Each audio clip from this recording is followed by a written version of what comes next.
Hello, everybody. This is Two Mental Chicks with Kay and Jay. We're here to help you think about your mental issues in a different way. So last time when we talked, we were basically talking about overall our mental issues. And I don't know if y'all recall or if you weren't here, I'm the one that was diagnosed with bipolar disorder. And you want to tell them about yours? I just have massive depressive disorder and alcoholism. And you say just, but that's a pretty big deal. And I don't think people necessarily look at alcoholism as mental illness. What do you think about that? I think it's a byproduct. Yeah, I do too. Do you think it's like a self-medicating thing? Oh, absolutely. Really? So did you think after you got yourself straightened out or more balanced that the alcoholism came into balance too? Yeah. Really? Yeah. How'd that work with you? I have control and recognize it for what it is. Really? That makes all the difference in the world, doesn't it? Yes. That's interesting. So today we're going to talk about the culture of mental illness, or how our environment affects our mental illness. And we never really think about that because we think about it as an internal thing, something that's already inside us or born in us. But you know, when I was a child, I wasn't mentally ill. When I was a child, I was what we call normal. Right.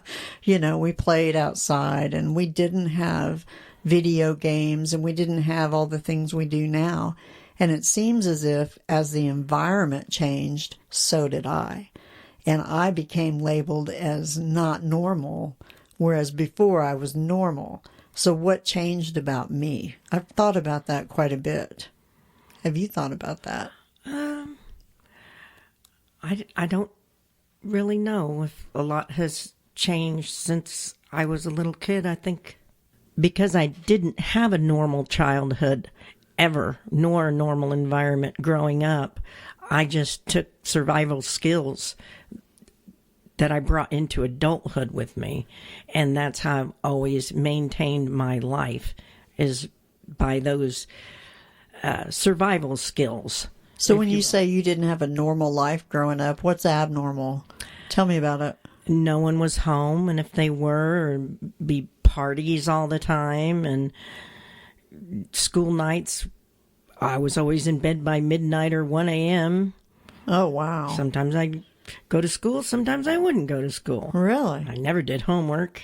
Really? Never knew when we were going to eat. Didn't know what you were going to wear. There was no security. There was no net. At all ages? At all ages. You know, we were talking about that the other day, Maslow's hierarchy and Erickson. And this reminds me of Maslow's hierarchy. And what is the very first thing you need before you can have any of your other needs met? You've got to have your food, water, oxygen, all the things and a safe home, right? You have to have safety. And those are all things you just said you didn't have. Right. So you didn't have a chance when you were a kid. No. You know, I had a lot of the same things growing up. I remember not having my parents there because Mom was always at work. And I remember I had the famous Indian attack. When I was in 3rd grade, I lost my key to the house. I'll never forget. And I went to school, and I was a latchkey kid. So if I didn't have a key to the house, I couldn't get in. So I was trying to get in the front door. Well, my mom had locked the screen, and I had a key, but I couldn't get through the screen. And so I thought, well, I'll make a hole in the screen, and I'll reach through. And I didn't really think it through, and I made a big hole in the screen and then dropped the key in the middle. So I still couldn't get in. So the rest of my afternoon was spent thinking up a story. What could I tell her? What kind of lie could I tell her? And we had just moved to Oklahoma, and my grandma was into how there were cowboys and Indians here. So I came up with a big Indian attack. Bunch of Indians came by. They took my house key. They put a big hole in the screen and dropped my key in there and left me. That's how I dealt with it. So I used to deal with it in telling stories and lying a lot. Did you lie? I didn't have anybody to lie to. Really? Yeah. Where were your parents? They were Dad was in Europe all the time for months. Wow. Yeah, Russia, China, wherever. Germany. Really? Where was your mom? Either working or playing bingo. Really? Illegal poker, Really? Yeah, hanging out with some crazy party people that did drugs and Really? alcohol. While you're at home by yourself? Yeah. At all ages? Do you All remember the ages. youngest when she was around? In Connecticut, when I was 4, before we moved to Oklahoma, the house was still somewhat normal, but she would take us to her sister's house in a town outside of where we lived in Connecticut, and it was all hell, drunken brawls and people throwing beer bottles across the wall and, Oh, my God. locking us up, us little kids up in rooms, not letting us out, and Really? Yeah. So they could party? so they can party. Wow. Isn't it amazing? And there's our environment. So in any situation, mine was mood stability. Well, who would be stable in an environment when my parents aren't even home? Yours aren't home. Who wouldn't be depressed? So my question is, what's normal? Should we not be depressed in that situation when our parents are locking us in rooms, when our parents are neglecting us? Should we not be depressed? Should we not have mood issues? So that's a real big thing for me, is our environment. It's the whole nature nurture thing. Nurture is a big part. And they say, in psychology and psychiatry, a lot of it as well, it's born in you and it's hereditary. But I'm just not sure how true that is. And I think about that a lot. I wrestle with that quite a bit. I think it's very true that it's hereditary and environmental, because I think these things trickle down from generation to generation. Yeah. Because if I look at my parents' parents and the things they did or didn't do, especially in those times in the past, like the 1800s or 1900s, family units were looked at as either agricultural. So if you're in a farming community, your children are basically tools. That's true. That's a good point. When you have a new boy, it's awesome. And when you have a girl, hopefully she knows how to sew and cook, right? Oh, and they'll be taught that, though, because Yeah.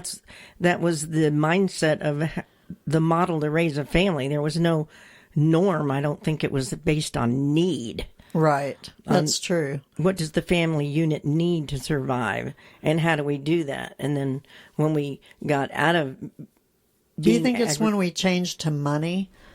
Yeah. When we disconnected ourselves from our house and our land? Yeah. I think so too. After World War II, probably, things paradigm shift. Yeah. And how people lived.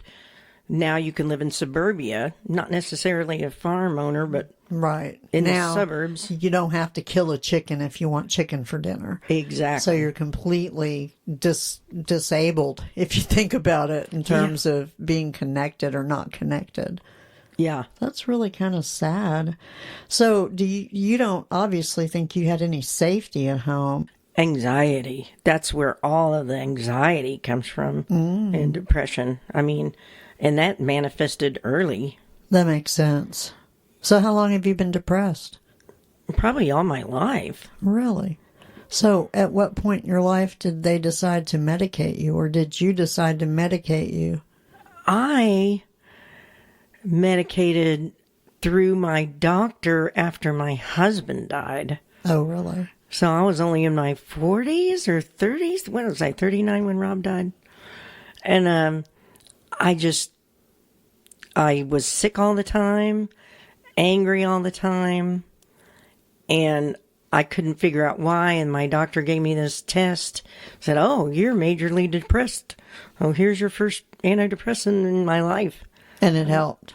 I've been on them ever since, yeah. Yeah. That's good. Better living through chemistry, I say. guess so. Well, I'll have to say that the medications I take do help me as well.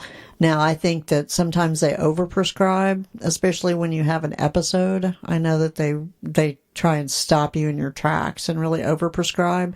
But what I have found is that when they do that, they're very reticent to unprescribe. They quadruple your dosage to get you back to normal, but then normal becomes the quadruple dosage rather than where you were. So that's a real concern to me too. What role did you think your grief played in your depression? I didn't know how to handle it, and I still don't. Well, you said when your husband died, that's when you went to the doctor and were diagnosed with depression or major depression. So are you saying that because of the grief you were feeling, that drove you to the doctor? Yes, because I was just out of my mind. I was angry, throwing things. How did he die? Cancer. So cancer played a big part in your mental illness too, if you think about it in the big picture. Cancer played a lot in mine too. I was diagnosed with cancer before mental illness, actually. So I think that has a lot to do with it. Were you around him? I mean, did he go through radiation and things like that? Oh, yeah. Really? And so you were around him while he was irradiated too? 24/7. Wow. I was with him all the time. You know, I've often wondered what role radiation plays, as I've had a million CAT scans and MRIs. It makes you a superhuman. So when you say you were going through grief, were you having sleep deprivation? Because one of the things I found with my episodes they are really brought on by sleep deprivation. So if you don't get enough sleep, I tend to become manic, and that kind of leads me into more sleepless nights, and then that feeds the mania. Yeah. How does that work with you? I sleep pretty good. I remember I don't think I slept right after Rob died. I don't think so. Yeah. I don't think I slept much at all. I didn't eat much either. Yeah, I think that's normal, though, don't you? With grief and losing somebody, especially a husband. Oh, yeah. I can't imagine what that would be like. It's horrible and always will be. I can imagine. Life has not been the same. Really? So that played a huge part in mental illness. Huge. And depression. Yeah. Well, if you think about it, if you went from having safety and anxiety issues to being in a safe and secure marriage, and then go back to having that taken away from you, I can see how that would raise your anxiety and depression. That's accurate. Yeah, that makes a lot of sense. What about exercise level? Wow, it's funny because when I was married, I was in the best shape of my life. Really? Worked out at the gym every day, 5:30 in the morning, Monday through Friday. I was in shape. Really? So Big you time. were in good shape. You felt good. Mm-hmm. Wow. So that really says a lot about environment to me, Yeah. if you really think about it, because your environment is what's going to lead you to get in shape or not get in shape. You know, when I'm going through episodes, it's one way or the other. I might exercise, I might not. I might sleep a lot and just not feel good. It goes both ways with me. I just can't tell. Yeah. So how do you manage your stress now? Right now, I'm just have so much I need to do that as long as I stay busy, I can manage it. Mm-hmm. But if I don't have anything to do, Right. then it manifests. Right. Well, that makes sense, because then you have more time to think about it. Right. Right. That makes a lot of sense. So do you feel like you have gotten past the alcoholism part of your disease? Do you think it's a disease? I don't know. I kind of feel this way about cigarettes too, because I don't believe, at least for myself, Yeah. I think for me it's a choice to smoke. Yeah. Because if I couldn't smoke, let's say, and I've been in those situations where I was in the hospital, Right. and this one particular hospital didn't allow smoking at all. Mm-hmm. And they said, you want gum, you want a patch? I'm like, no. And I did not flip out or itch or Right. have a twitch.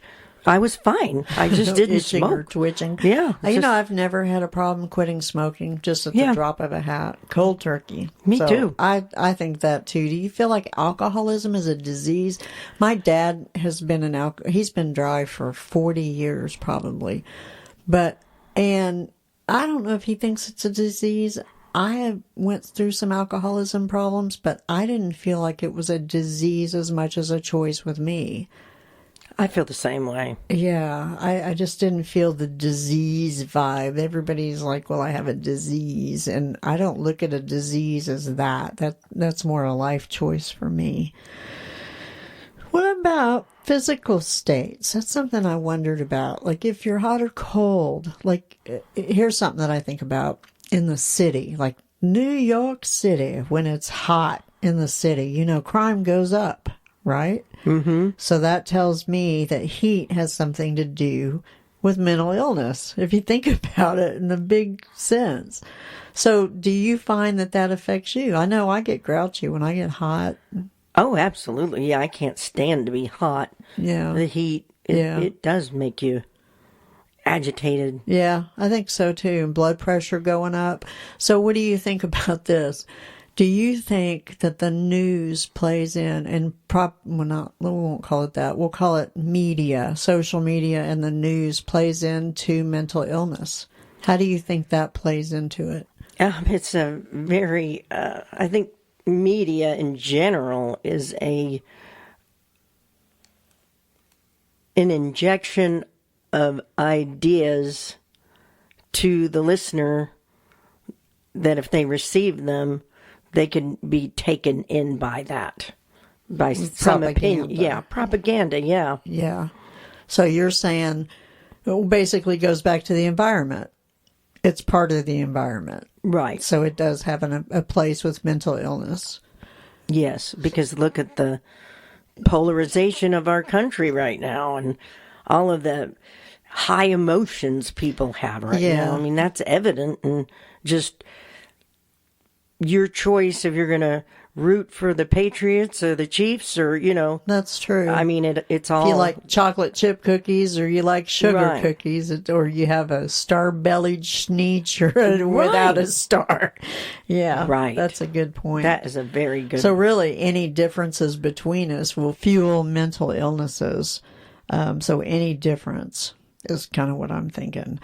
So then, if you really think about it, everything we've talked about so far leads us to social connections. What are social connections? And obviously, grief is a reaction to a social connection, a very loving social connection. And grief is actually love, if you think about it. Yeah. I think I saw that on Facebook, that it's you're carrying around love. It's not loss so much as it's love that you just can't let go of. And who wants to let go of that love if you had that level of love? So where do you think your values, what kind of effect do your values have on mental health? I think, having a moral compass is deep-seated, and hopefully all human beings have that moral compass. I mean, when you're a child and you steal a candy bar, you know what you're doing and you know it's wrong. Right. You either listen to that inner voice or you don't.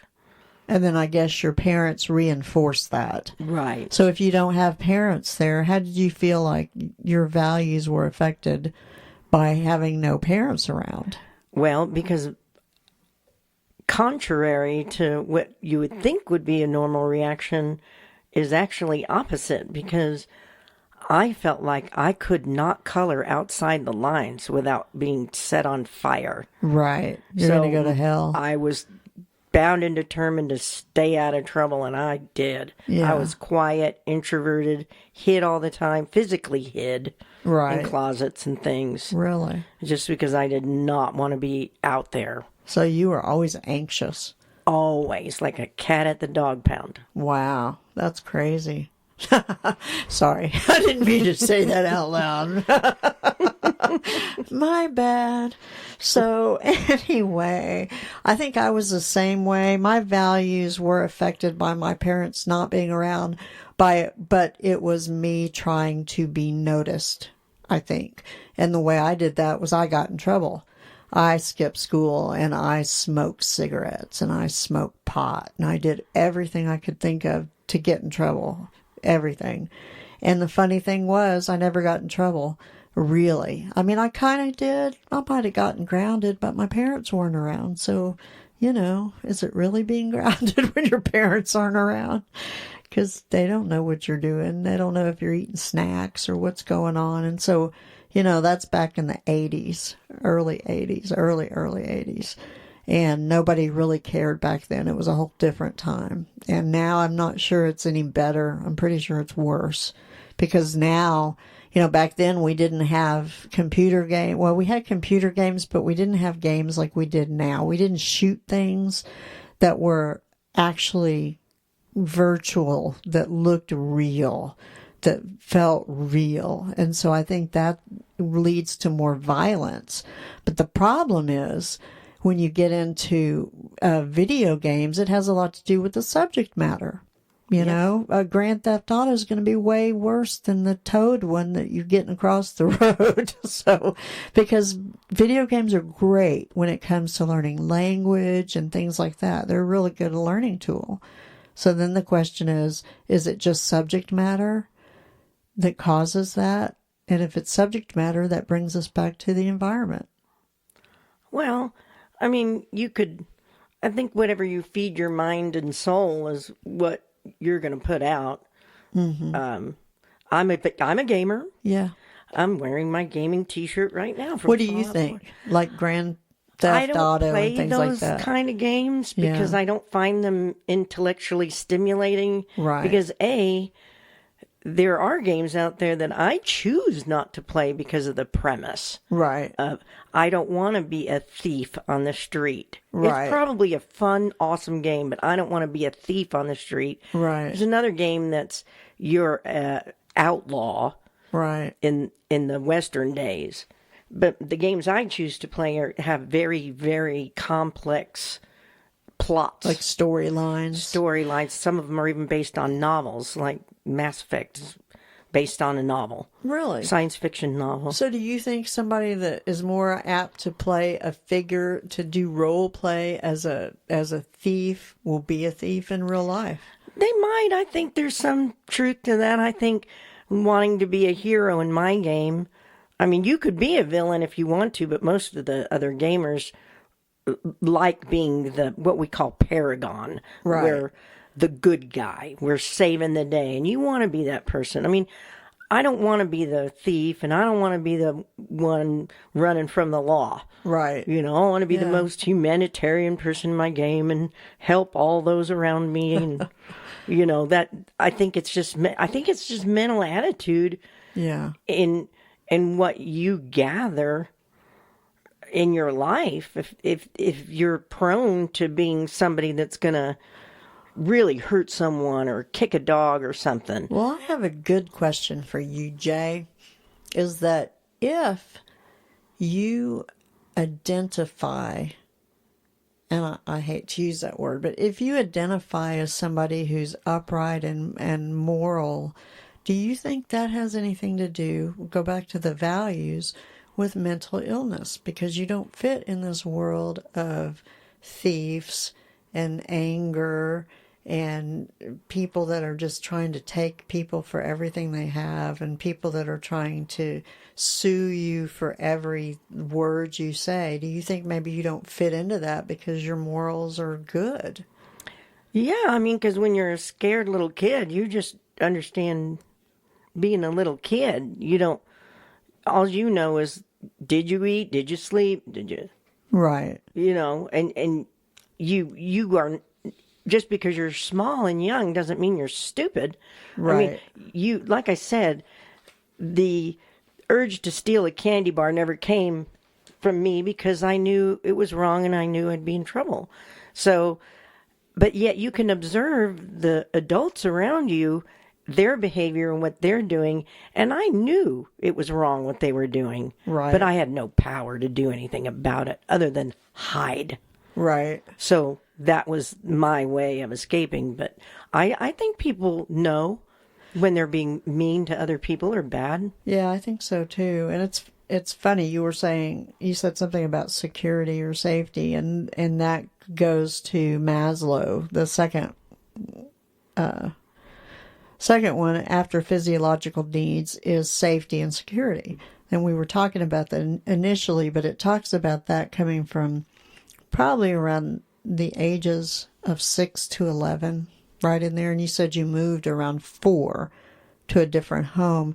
Do you feel like when you moved and your environment changed, that had anything to do with your mental health? Yes. What happened? Well, I was 4. We moved from Connecticut to Oklahoma. Back then it was 1970, and everybody in Oklahoma was either a Johnson or a Smith. And you came up with any kind of last name that contained a Z or an X. Who are you, foreigner? Really? Yeah. I so never it was. thought about that. Oh yeah. Interesting. Huh. So do you feel like your self-esteem was built around that as you were coming up? Do you feel like let's see, how would I put this? Do you feel like the self-esteem that you grew up with had anything to do with the mental illness that you were later diagnosed with? Yes. Really? Directly. Really? Directly. Can you give me an example? Yeah. I mean, because if you are a child and your basic needs aren't met, then it will manifest in some way, either physical or emotionally, decision making, lack of confidence that you can't complete things because you don't feel like you either deep down inside you feel like you don't deserve it, or you feel like you can't accomplish it. Right. So then do you feel like you're not entitled to it if you can't accomplish it because, I guess you can't do the follow through, right? Obviously. Right. You can't. That makes sense. And that's kind of scary. Wish I could read my writing. Do you think that you can cooperate with others well under the circumstances? Depends. If I see I'm being met halfway, with whatever, and I meet the other person halfway too. It's a two-way street. It's not just about me. That's true.